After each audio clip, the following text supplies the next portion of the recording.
હાલ ફિલહાલ આપણે કિલ્લા પાર્ટી પાસે છીએ. એ જ જગ્યા જ્યાં હમણાં વધીને 4 કલાક પહેલા જુજવા ગામના કનુભાઈની મૃત્યુ પામી છે. કારણ શું છે? કારણ હતા ખરાબ રસ્તા. હવે એ બનાવ બન્યા બાદ અહીં તંત્ર જાગ્યું છે. અચાનકથી રોડ સુધારવાના પ્રયત્નો ચાલુ કરી નાખ્યા છે. બહુ સારું કામ છે, રોડ સુધારવા જ જોઈએ. રોડ સુધરે તો લોકોનો જીવ બચે. પરંતુ અત્યારે વાગ્યા છે 9:45 અને 9:10 વાગ્યાનો આ બનાવ. એક માણસ બાઇક લઈને જતો તો અહીં પડેલા ખાડામાંથી પડ્યો નીચે, ત્યાંથી ટ્રક ઉપરથી જતી રહે, મરી ગયો માણસ. આ કામ 4-5 કલાક પહેલા આગલે દિવસે કે પહેલા થયું હોત, તે માણસનો જીવ જાત, એનો જવાબદાર કોણ? કોઈ મરે પછી તમે જાગશો? એ પહેલા કોઈને જીવની તમને લાગણી નથી? કોણ જવાબદાર ભાઈ આનું? આ હવે મરાતું છે, કામ થતું છે, કામનો અમને કોઈ વિરોધ નથી. વિરોધ એ વાતનો છે લોકોનો જીવ જાય પછી તમે જાગો છો.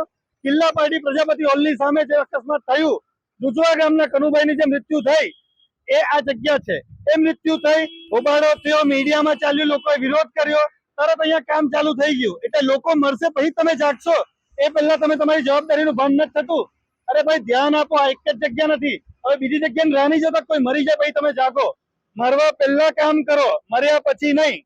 જોઈ રહ્યા છો સત્ય ન્યૂઝ ગુજરાત. જો તમે આ વિડીયો ફેસબુક પર જોઈ રહ્યા છો તો લાઈક અને ફોલો કરો, અને યુટ્યુબ પર જોઈ રહ્યા છો તો અમારી ચેનલને સબસ્ક્રાઇબ કરો. સત્તરે.com આઝાદી સમાચારોની.